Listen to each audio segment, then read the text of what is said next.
see there's still a lot of Ezreal still present. He's just not as high priority in some of our other regions. So LPL, I think we'll still see quite a bit of him. The one that actually I'm curious to see is if you'll see a little bit more Galio, because Ruby has been spamming a lot of Galio in solo queue. So he might try and bring it out here today against EDG. It's an interesting one as well because this is one of the picks that Scout has had the most success with so far this split, so it could be very highly contested. The first pick, Thresh here, it's something that Lei is very comfortable on. Lei being one of our more inconsistent players on the side of Rogue Warriors. When it looks good, it looks great. So, you know, getting him a comfort pick, I can see that working out for them. It is nuts, though, when you think about the power that is, like, you're giving over. There's, like, the Aphelios, the Syndra are the two things, as well as that Ezreal. So you're putting a lot on this Thresh pick when you need Lei to be able to perform. But don't forget, we already talked about the way Rogue Warriors like to play with Harrow in is through Lei in that bottom side, having the jungler come down, setting up Harrow for success.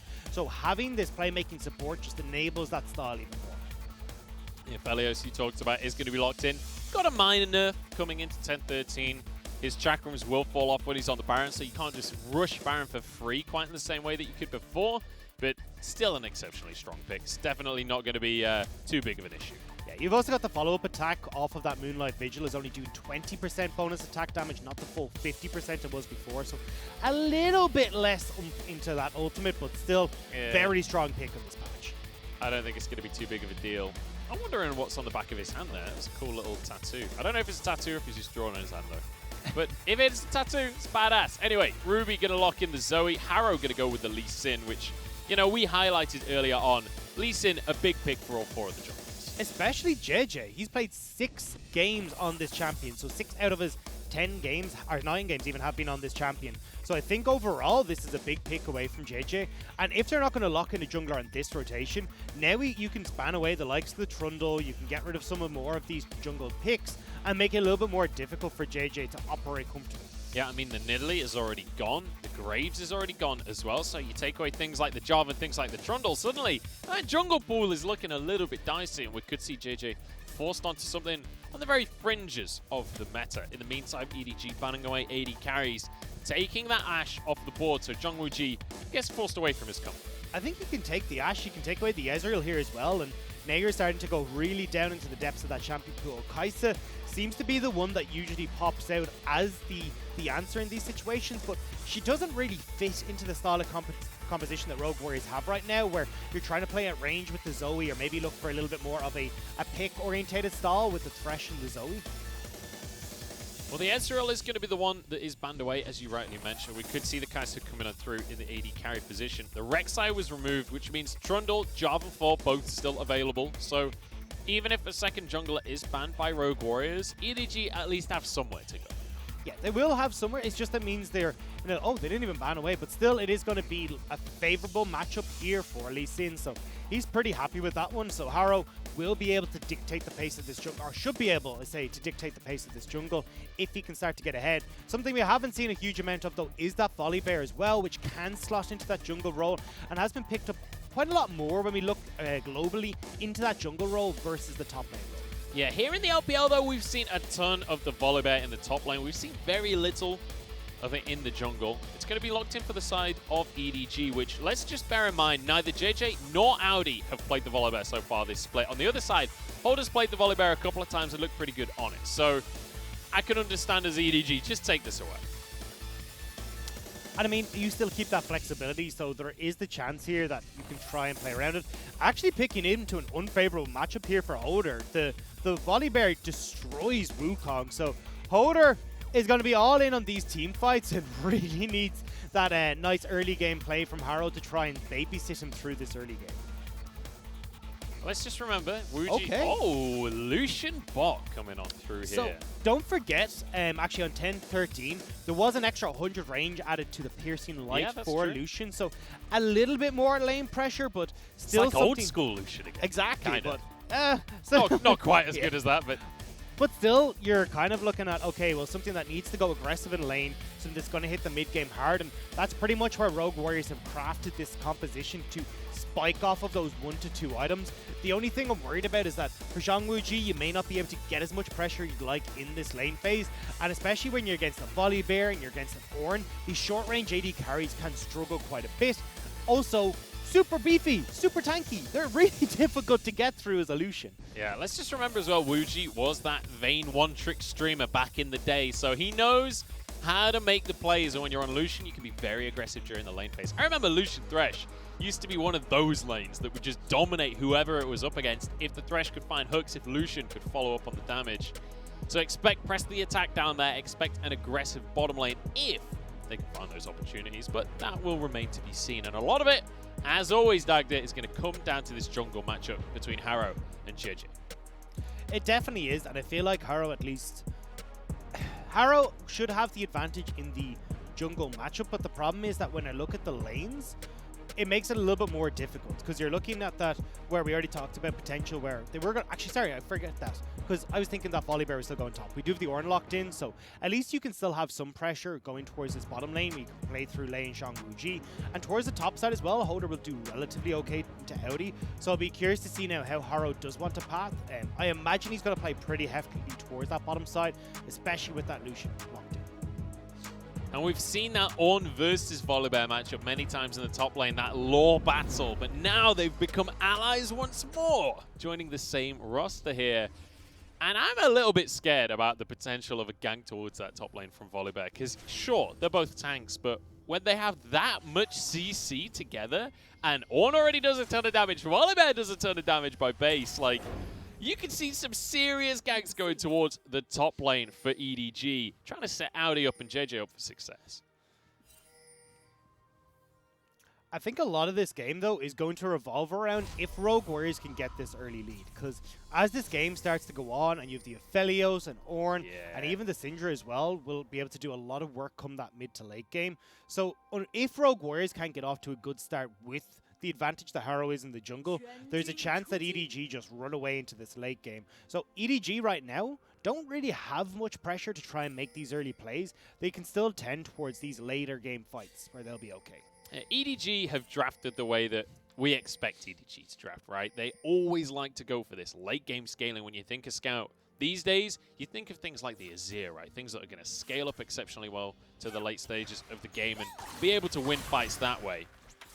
And the problem that they've had is that when it comes to those late game fights and when it comes to those late game Baron dances and whatnot, feels like they're a little nervous to pull the trigger a lot of the time. It's not even just at those Baron fights where they're a little bit nervous. The problem is oftentimes they pull the trigger at those earlier fights where they really shouldn't be fighting, like those Dragon objectives. So now I'm curious to see how they do want to try and play this, because you've doubled down on a lot of early game power from Rogue Warriors. This is a bot lane 2v2 that EDG cannot win early unless they somehow were the first ones to hit level 2, which they definitely won't be here. It's just not winnable in this straight up 2v2 until Aphelios has a couple of items behind him. But let's just bear in mind, I feel like Lucian has not been bot lane meta for a very long time. I think some people maybe think of Lucian as a solo laner these days. He takes a huge hit in the mid lane there. But Lucian used to be the priority pick bot laner years and years ago, and it was because of the just sheer lane dominance he can have. Yeah, there was a lot of changes made to him, though, a lot of nerfs to his range and a lot of those other factors that cast him aside. I think in this matchup, though, because Hope doesn't have the longest of range, you can still try to be that bully, especially with level 2 hit now for Lucian, where you dash in, you get the double shot into a piercing light, another double shot. Makes it very difficult to try and trade back as Hope. So I'll be curious to see how Hope does manage in this lane early, especially when you're paired with something as aggressive as a Thresh. I'm curious what the build is going to be for this Lucian in the bottom lane as well, because obviously solo lane and bottom lane builds quite often differ. You used to see things like the Blade of the Rune King on Lucian, but there are options to go for builds that include things like the Essence Reaver early on as well. So I'm really curious what direction he's going to take this one, because, as I said, it's been a little while since we've seen that. It kind of depends on your goal when it comes to Lucian. Like, if your composition's like, right, or the game is like, right, we're going towards that late game, go for the Essence Reaver, go for this crit. But I imagine with the composition that Rogue Warriors have drafted here, where you've got this 1 item to 2 item spike that you're really trying to play hard around, going for that Blade of the Rune King into Black Cleaver could work wonders here. And especially when you've got a lot of armor shred that can work towards Harrow, towards Holder, it can do wonders.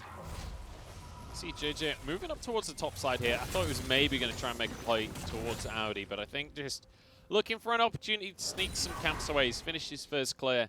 Now he's going to recall and upgrade that jungle item. And the question will be for me, where is he going to look to play on the map? Because right now, Harrow's moving towards the bot side. I think right now, the best thing for JJ is just to try and match where Harrow's going to be. Don't actually try and force plays on your own.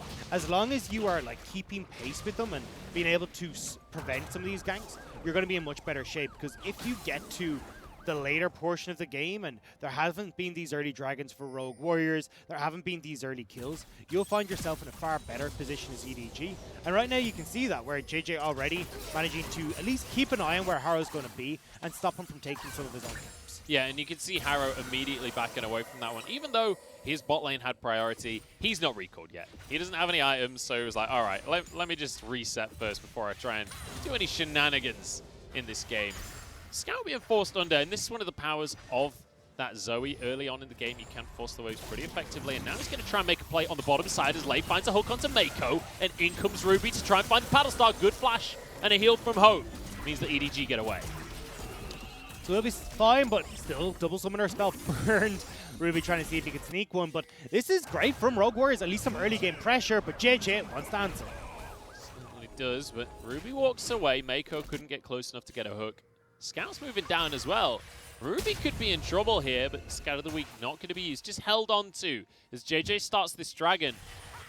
Scout once again misses the stun here. Now a hook in the bottom lane. Let's bear in mind the damage out of Wuji is significant, but he's out of mana. EDG, in theory, I was going to say should have this dragon, but it looks like they're not willing to. No, Harrow's already moving down. Scout's completely out of mana, and especially after missing that stun, Ruby's in a much better spot. Lei's flashing for the play. Hope gets away, though. It does just about gets away. That was a close one for him. Now Harrow is on the chase, trying to get onto Hope if they can. There's the flash for the kill, and now onto Mako as well. And Rogue Warriors start as they mean to go on. And this is what we wanted to see from Rogue Warriors, these early game plays to allow their composition to take over. Now they've got 2 kills, they're going to get this dragon as well, and the key thing is, both those kills went on to the key carries for this team. Yeah, look at that. An early kill on Lucian, an early kill on Zoe, and assists across the board as well. Rogue Warriors could not be happier with the way this game has started for them. Already 1,000 gold lead. And this is beautiful. So this is where we wanted to at least look at how Ruby can dictate that mid lane. Because oftentimes when I look at Ruby, the biggest quarrel that I have with him is his inability to be flexible in his playstyle. He goes towards the Azir, he will sit in lane, he will play for himself, and won't actually look for these plays. But as we talked about, he's starting to play a lot more Galio in the solo queue. He's starting to try out a little bit more of these roam-heavy styling. And obviously it's come to fruition here, because him moving on this Zoe is not something we'd often see from him in spring, but now he's starting to bring that in. And it's Rogue Warriors able to make plays off of that and secure these things. And I just want to go back to something you said before, Dagda, that when we looked at the compositions, sure, EDG looked great in the late game, but what has been the biggest issue for EDG? Not assessing when they actually want to fight, starting fights way before they need to. That is a perfect example of what we're seeing in this game. And this is why we're so confused. Oh, he missed the cannon. Not like this, Wuji. But this is why we have such big issues with EDG right now is they're the ones that were playing towards that dragon, starting up the dragon when they know they're not at a position where they want to fight. Lucian just does far better than Hope right now. Same with Zoe, who's able to play super far range as a bunch of CC, and especially with Scout out of mana, that was never going to be an even fight. But EDG are still looking to take these, and I'm not sure why that shot calling is now starting to creep into their play when it was never really there before. We are going to see a bit of a CS lead starting to build, though, in the mid lane. As when we look towards these mid laners, both of them characters that will spike exceptionally hard off of a singular item. You've got Zoe already with that lost chapter. Hook in the bottom lane for Mako. It's going to go wide, though. In the meantime, Scout only has that amplifying tone for himself, so he's a long way away from being anywhere near as strong as Ruby is in the game right now. Looking at the bottom lane, though, that big shove from Hope came through, so that wave is now pushed in, so Hope can start to roam with Mako towards this Rift Herald far sooner than Lei and Zhang Wuji can. You see they're lagging a little bit, so EDG looking to fight again. This time they need to pull the trigger fast before Rogue Warriors can group, but they're too late. They're doing it again. Collapsed onto the bottom lane here, and Hope without a hope or a prayer in this one. Wuji with his second kill of the game. So JJ does get the Herald. The question will be, what does it cost them? Because Holder is finding the flank here on towards Scout. There's a Sonic Wave to follow up from Harrow as well. Waits for the flash, jumps away barely with his life, but in comes the rest of the squad. Wuji's already got a hat trick. Audi's well too late on the ultimate. And I think Rogue Warriors are getting away with everything here. That's the thing. 2 kills, more going into the hands of Rogue Warriors. And this is why I don't understand what EDG are trying to do. They don't have the advantage when it comes to their lanes. They don't have the advantage when it comes to composition. And even though they're able to roam first, they don't pull the trigger fast enough to try and find a quick fight or a pick before Rogue Warriors can group. And it means it's Hope who actually gets picked off. And ultimately, Rogue Warriors assess the fact that they're way stronger right now. Collapse onto this bottom lane. And Hope already used his summoners in the last fight. There's not a lot to say about that. But like, look at the way EDG are trying to approach this fight. You have Hope and Mako taking a really greedy route that you know they're going to have to pass by Rogue Warriors. So anytime you try and go into this river, you're going to be grouped up around Rogue Warriors and just giving them the perfect pincer onto your most vulnerable member. So now we'll see EDG reset to their lanes once again. Same thing from Rogue Warriors, but the scoreboard is really starting to look pretty fantastic for Rogue Warriors. 4-0, and the next straight spawning in 1 minute and 15 seconds. If I'm Rogue Warriors, I want to fight for that one. EDG really need to not go for this. And don't forget, EDG are coming off the back of a loss against DMO, which was our last place team, giving DMO their first win. Now they're against Rogue Warriors, who are also looking for their first win. Maybe oh no, don't say it, Dagda. Yeah. Say it ain't so. Or maybe just, you know, the team that you need to beat to get yourself onto a streak. But they are going to answer at least for some turret plating here with the Rift Herald. Giving it towards Hope I do like, because obviously this guy is going to be the big carry in the later point. But I think you're only kind of putting a bit of a plaster on things at the moment. Yeah. Even though I say that, there is still a gold lead in favor of EDG. A lot of that coming back to the CS difference that we see in the bot, in the mid. So all things said and done, EDG still relatively okay. For now, at least. But what you just said scared me, Dagda. Because you're right, they did lose 2-0 to DMO. They're behind right now against Rogue Warriors. This is a team that finished 5th, 6th in Spring. How on earth have we got to this position? Scout with some nice dodges there. Finds a Scout of the week, and Mako might just be able to follow up. They don't want to be that team, and they're not going to at this rate. Kill going the way of Scout on towards Ruby. Holding the next one to fall as well. Abandoned by his team. Audi looking for more with the ultimate. It's not going to find anything. I said they shouldn't fight for the dragon, but the dragon is theirs. Yeah, it looks like Rogue Warriors may have flipped that coin one too many times, getting caught out where it was a nice call from Ruby trying to get onto Scout, but he still had the cleanse. He had that fancy footwork as well, so was always going to be safe. And it means now EDG at least can get one of these dragons in their favor. And all that is about is pushing back these late game dragons where they don't have to worry about a soul for a little bit, and instead they can get these items back in their favor. Look at Scout's fancy footwork here. Dodges everything. Just completely outplayed Ruby, honestly, in that fight. And then Mako's here to set it all up. And, I mean, from this point on, you've got nowhere to go. Even that Lantern, not the best from Lei. A bit too far from Holder, wasn't able to get over towards it. But this is where we kind of go, hey, Rogue Warriors, you're doing great. And suddenly, that's not the play, guys. Yeah, it was. I mean, it's still feeling good for them, right? Actually, no, it's not. I take that back. They've not even got a gold lead anymore. How has that swung so heavily in EDG's favor? Well, we just talked about it. The CS levels that were there, the curve plates have gone over. Goodness. And as well, a lot of that gold is situated onto Zhang Wuji as well. So Zhang Wuji is not in these fights, and he's not the one that is actually at least being able to dash around on this Lucian. But then all that power has just gone down the drain. And with Ruby getting picked off before that dragon started, there's no real way for Zhang Wuji to have any influence in this fight. Wuji's moved up to the top lane now, and you can see Holder responding on the bottom side of the map. Not the same story from EDG, though. They're grouping everyone and moving up towards the top side of the map here. And this is Rogue Warriors at least trying to read what EDG are going to do. Because you assume here with that bot lane tower falling, Hope and Mako will move towards this top side. And they're trying to at least keep their strong lane against the stronger lane of EDG as well. But let's see if it is going to pay off. Oh, there's a hook onto Hope. Can they follow up onto it? Wuji actually dashed away from the fight. In the meantime, we're going to the mid lane, apparently, because Scout has been kicked in. Paddle Star didn't quite connect, though, but Ruby should be able to finish this one off. There's a nice little Paddle Star just to finish it over.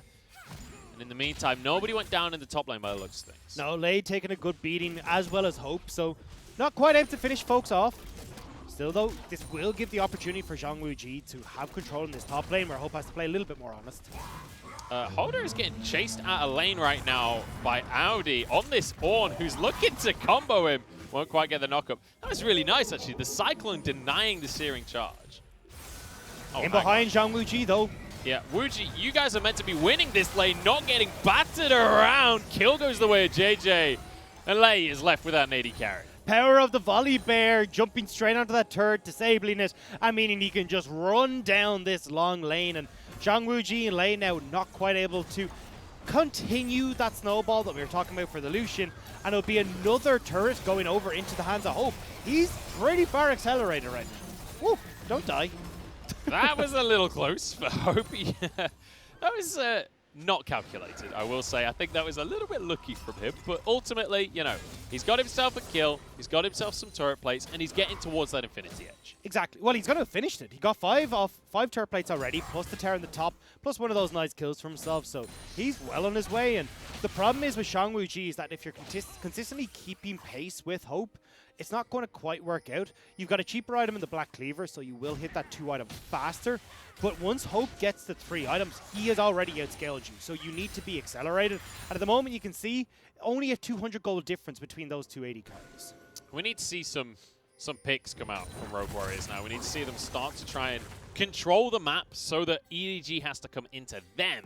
Because realistically, right now it's EDG that have been setting the pace of the game, which with a composition like this from Rogue Warriors, as you say, they're the ones that have to be in control. And it's far easier for EDG to do that with all these turrets going down. Now, Rogue Warriors will get this Rift Tower, which will at least give them some opportunity to answer back for these turrets, but EDG, I like that they're giving this, because we've already talked about how they're not quite at a level where they can fight 5v5. Now though, I want to see if Rogue Warriors can answer, because right now they are turretless. They haven't picked up a single one, and they need to start getting these down, so you can find these fights where we can force objectives. If the likes of EDG want to go towards the dragon, maybe they can crack open a mid lane turret, start to accelerate this lead that their composition has right now. It definitely feels like Rogue Warriors are getting to that point we talked about earlier with the Ludens in that mid lane, with a Black Cleaver as well as a Tiamat on Holder. If they can find some 5v5s, even though they're a little bit down in gold, it still feels like Rogue Warriors can set up for success if they can get onto Hope, if they can get onto Scout. The big question is positioning for those fights and just being able to get that set up so that they're able to succeed. Yeah, EDG, well, they're moving into River, but I honestly believe that they should just be giving over these 2 dragons, the next 2 dragons. You're already done really well so far in getting this gold lead, keeping all your structures, and delaying this pressure from Rogue Warriors. As long as you don't give over stupid kills, you're going to be okay. It's getting a little dicey there for Mako on the Nautilus. He's not that tanky, nearly got caught. Rogue Warriors now moving in as they drop the Herald in the mid lane just to put some pressure down. That will finish that first Tier 1 off. So Rogue Warriors finally get themselves a tower. So celebrations in their camp. But now they're trying to find a fight for themselves. Hook onto Scout, but he's got the cleanse, so he gets away with his life. JJ takes a little love tap from Ruby as well. Culling down as well is actually a pretty big tool for Zhang Wuji in these fights, but I still think EDG should back away, and it looks like that's what they're going to do. Instead, going to collect that wave on the bottom side and moving up towards the top. I was surprised to see them commit as heavily as they did towards it, but look, at the end of the day, they're still able to at least keep things safe. Look, I'm just happy that they're making decisions, honestly, Dagda, because EDG of previous weeks would be umming and ahhing about what on earth to do. I like that they go, okay, let's position. Let's see if we can do anything. Nope, there's Herald mid. Nope, we're not going to win this fight. Okay, move away. Just accept that this is not our fight and go elsewhere on the map. I want to see how Rogue Warriors will now start moving forward and trying to push their lead. Because look, it's not a lead when we look at the goal, but definitely... Oh, Ruby, that's awkward. Oh, no. It's not by delaying themselves with stuff like this. But still, I want to see, look, you've now got this mid lane turret down. They'd love to be able to get some of these side lane turrets as well and start to creep that vision into the EDG side. But unfortunately, you've actually got really good wave clear when it comes to EDG side. So trying to shove this wave in mid far enough where you don't just have EDG push back and threaten that mid lane turret, it's going to be a bit difficult for them right now. Oh, look at that. Ruby managed to finish off the blue buff by himself. Well, it wasn't by himself, but, you know, he got the blue buff, which is it's a level up for him, honestly, after the last couple of minutes. But now moving towards this Baron area. Bear in mind, Baron is not available yet. It's just a fight over the Scuttlecraft. The thing right now, though, is Rogue Warriors are always grouped together. So from EDG's point of view, you're perfectly fine with this, because unless a play, well, maybe like this happens. Arrow wants to get onto Scout. Sonic Wave is there. Ah, nice flash from Scout. Kick to safety in the end. The trouble ball isn't going to land, and Audi's come from behind. Suddenly, EDG want the fight. Finds a knock-up onto Wuji as he's 1v everyone on the back line, but Audi will be the one to fall in the end. To kill going the way of Rogue Warriors as EDG weren't willing to pull the trigger with their top lane. I don't know why they tried to commit to this. You'd gotten out, Sket was fine, and you don't want to be fighting Rogue Warriors right now. What I was about to say is as long as they keep ping-ponging these waves in the side lane, they're all fine. They'll just farm up, they'll force Rogue Warriors to go and deal with side lanes rather than grouping up and utilizing the pressure, but they just give the fight to Rogue Warriors, and now Rogue Warriors are looking for more. JJ could be in trouble, but he's got Mako and Hope alongside him underneath this tower. Ruby's going to try and find some poke onto Hope. What is that damage? In he goes to finish it off, and Ruby looks amazing right now. Will get taken down in the end by JJ, who jumped into the fray. As Wuji is arriving as well as Scout, we've got a whole brawl on our hands right now. They're just trying to get the tower, but Rogue Warriors kind of ham-fisting this one, trying to brute force things. Harrow's Dragon Kick is just back up, so might be looking still to make some sort of play, but they do get the kills, but they're not getting more of these structures, which is what Rogue Warriors really like to get right now, to get some more gold back in their pocket. Unfortunately, not going to be the case. It looked so good from Ruby at the start of that one, and then he got caught out. He got stunned up by JJ and finished off as well. But JJ has been looking great in this series. We were talking about the conversation of him versus Junja. 2-0-2 on this follow bear looks good. It just seems a bit all over the place from Rogue Warriors, where you are getting these individual plays, but the rest of Rogue Warriors not quite there to follow up fast enough, so you do get them going down, all getting caught by that Nautilus knockup as well. Even Xiangwu Ji had started to tend back towards that mid lane, so he had left the fight, so wasn't there to try and help out when it all kicked off. So it feels like get Rogue Warriors on separate pages and not trying to play together as a team towards these objectives. So for Rogue Warriors, we said that was a bit of a ham-fisted play, trying to force things up in the top lane. Where would you like to see them go? Because we've got Dragon up in 1 minute 20. Baron is on the map. But they still haven't finished off all the tier 1s at this point.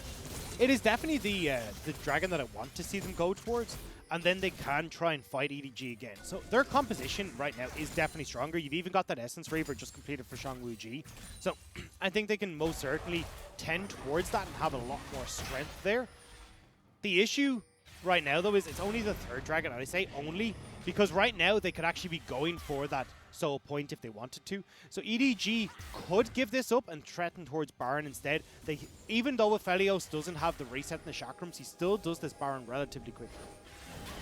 Still going to be that crit 80 carry. He's only on a Zeal, though. Hasn't finished off his second item, which is the opposite story for Wuji. This is a perfect time to fight for Rogue Warriors when you look at the spikes across the board. Not to mention a couple of Black Cleavers to make sure Wuji can do all the damage. Rogue Warriors are just calling the bluff here, though. They're like, right, you guys want to go towards Dragon, we'll just go and take mid lane turrets, and then they open up that long lane we were talking about to push in and then try to gank off into these side lanes and get more structures. Play stepping forwards to check for this one. Harrow wants to get in. Dragon now spawning as Mako takes a big old hit from Ruby. EDG slowly but surely getting bullied back. They do still have a lot of engagement themselves, though. Poke from Ruby will be pretty nice. It can be the big difference here. See, trying to land these trouble bubbles onto whoever he has. Redemption as well is going to be super useful for Rogue Warriors. Oh, never mind. Well, theoretically it was going to be super useful. Just whipped it a little bit behind them. It's like tying a hand behind your back, you know, to make it a more even fight. Rogue Warriors are just that confident, you know? I don't know if they are, mate. They are, what, 2-12 right now? I don't think they have any right to be confident at this point. Jumping on in. Holder has found himself onto a flank. This could be the fight now for Rogue Warriors if Holder can make it in, but they might just settle for the Dragon as Audi. Going to start things off here. In they go. They get themselves onto Soul Point, kicking back onto the rest of the team. And now they're just looking to disengage. They could be the ones on the fight, but they're the ones being forced away. Hope went way too deep, and Wuji gets that kill. And you know what? 1 for 1. They're just going to accept that. Yeah, Dragon goes the way of Rogue Warriors, though. There was a 2-level advantage for Harrow at the beginning of that fight, which is why JJ was struggling to try and get in on top of that. But still, you can see 5-1 now for Zhongwu Ji, able to beat out Hope when it came to that duel. So still, Rogue Warriors trying to put their foot down, trying to accelerate, but it's just not quite going as the way they would like. The big problem, Dagda, is that this is the composition that's meant to be firing on all cylinders right now. This should not be like really, really even fights where they're barely able to win it out. EDG playing this one really well. And it's because of how split up this audience. Like, look, Harrow and Zhongwu Ji are caught in the pit against 3 members of EDG, so they've got to run for the hills. And even that fight at the top side for Rogue Warriors isn't quite going the way they want, because Ruby doesn't have that consistent damage to try and follow through. So it ends up being a 1-for-1 trade. Dragon does go to Rogue Warriors, which is still nice. They will be able to threaten still at that soul point. Not as heavily, though, as they would like. I mean, it's less than 1,000 gold lead right now. Certainly not the ideal situation for Rogue Warriors. And I've noticed something, Dagda, that worries me just a little bit. Because we talk about compositions, we talk about Aphelios, right? How strong he is, and how to play around him is keep him at range. Guess which AD carry doesn't outrange Aphelios? It's the Lucian. The longer this game goes on, the worse that is going to look for Wuji. The thing is, though, Rogue Warriors as a whole can kind of play at range. So unless EDG have great engage with Audi and with JJ, but if Rogue Warriors are able to allow Ruby to continually poke, we did see how scared EDG were of that poke at the last fight. Maybe, just maybe, Rogue Warriors can still keep this ball rolling. But if we're starting to get to that point where 30 minutes into the game, not a huge amount going for at Rogue Warriors side, EDG are starting to pick up those items. And a lot of the pressure is going to be on Hope during these fights to be able to avoid the damage, especially out of Ruby. Especially prior to the actual fight kicking off. We already saw there was the skirmish around the top lane. We saw what Ruby will do to Hope if he just gets a moment, if he's able to get a sleepy trouble bubble down. In the meantime, we've got a top lane tower taken by Rogue Warriors. We've got EDG muscling in the mid lane. And it means that EDG are still the ones ahead when it comes to towers. Hook there onto JJ. Lay's going real deep for this one, forcing the fight. Wuji attacking a ward in the meantime. And that's going to be that. Both teams disengage. They get the teleport out of Audi, though, so at least that's something that we can look towards, that Rogue Warriors can look to play around. Holder does have his own, so stick him off in the side lane, let him do his damnedest to start working on these turrets, and have the rest of Rogue Warriors threaten Baron. You don't have a huge amount when you look towards the likes of Zoe, but definitely that Blade of the Rune King Lucian will do a lot of damage towards that objective. That's a bit of a weird one, that. The fact that Rogue Warriors going to find a teleport out of it somehow, but I'm not going to lie. When Lay was flying all that way across the map to get into that fight, I was a little bit nervous for him. Audi and Holder in this 1v1 once again. And this, I mean, the matchup between Wukong and Ornn, fairly neutral in the... Like, I mean, as Ornn, you're never going to get onto Wukong. As Wukong, you're never going to kill Ornn. But you can see there the damage. Like, Holder's just barely tickling him. I think I saw maybe that health bar move a smidge, but it's not enough really to get anything going. I mean, he's aware of it as well. He's not even trying to. He's just getting Tiamat procs onto the Ornn while he's just DPSing the wave, because he knows he's never going to battle through the ramp. You can see the items on the AD carries here as Wuji has finished off his rapid-fire cannon, which means he's going to have a bit more range to work with. He himself is 1,500 gold ahead in that bottom lane. But the Ornn upgrade onto that Molten Edge is going to diminish that somewhat. And you've nearly got that second Zealot and complete onto Hope as well. Could go towards that Phantom Dancer, or could still be going towards a rapid-fire cannon for himself. Either way, Hope is now getting to a point where it's like, all right, cool. Zhongwu Ji, you've had your time in the sun. You thought you were looking pretty, but it's time for Aphelios to come online. He's not quite finished that item just yet, but importantly, Dragon's up in 20 seconds, Dagda. And it's Rogue Warriors on Soul Point. This could be the moment that shifts them into gear to find themselves a victory in game number 1. But it could equally be a moment for EDG to turn things around. As you mentioned, a lot of damage on the side of EDG's roster now as they're starting to get these items. And you can see now that teleport that was burnt earlier on by Audi is a hindrance for EDG, because Holder's now pushing in this top lane, at least getting some pressure, but looking to back, finish his death stance, and then come into this fight at Dragon. EDG starting this one off already. Desperate to bait the likes of Rogue Warriors in. Dragon isn't the focus though, it's the team fighters that get straight onto lane and just burst him out here. Audi's ult not even going to be needed just yet, but Holder's found his way in. Cyclone is only onto one target though, and they're chasing for Hope, trying to get this Aphelios down, but they can't get onto him. Audi is going to be the first one to fall, but gets into the backline of his own team here. Trying to keep himself safe. JJ now the target as they get onto everybody. Kicked in. Scout demolished by Harrow there. Wuji's going Super Saiyan, but he's cut down by JJ, who's just too huge. Hope still somehow surviving everything. Ruby desperate to get it, flashes over the wall, but he's sacrificed his own life, and EDG get the fight. That was so scrappy, but EDG do manage to take the win. They will take the dragon, and unfortunately, that's the death knell for Rogue Warriors, where EDG have been going even and even and even in these scraps. But now they finally take the lead. They'll take the dragon, and unfortunately for Rogue Warriors, that is just the scaling coming into play. And now it's going to become very difficult. Hope survived for so long in that fight, and now he's got a Phantom Dancer. It's only going to get worse. I want to give praise to Harrow as well, because that was a beautiful kick onto Scout, and maybe if that had been on towards Hope, that would have been a very different game, or at least a different fight. But unfortunately, wasn't quite able to get onto Hope. Hope stays alive for so long. So you can see at the start of this, Lei going way too aggressive. I would have preferred to see Rogue Warriors continue to put some poke down, at least threaten that backline. And Holder does a good job here to get the EDG backline into an uncomfortable position where they're trying to push backwards while Shang Wuji is tearing through the EDG front line. But at this stage, Harrow making that big play, shutting down Scout, and makes this fight look far more even. But a stopwatch comes in, and then you're done. But if Harrow can make those plays again and get onto Hope, that's the main source of damage for this EDG composition. So maybe towards a Baron, maybe towards these next few Dragons, we can see that play from Harrow come in. But unfortunately, if you're untouched as Hope, well, fortunately for Hope, you're going to end up winning out of these fights. JJ doing a great job during this fight. Take a look at his pro view. And it looks like he was just trying to play keep away, trying to stop everyone. He's just standing in this gap, making sure nobody can get past him. He's an absolute brick wall.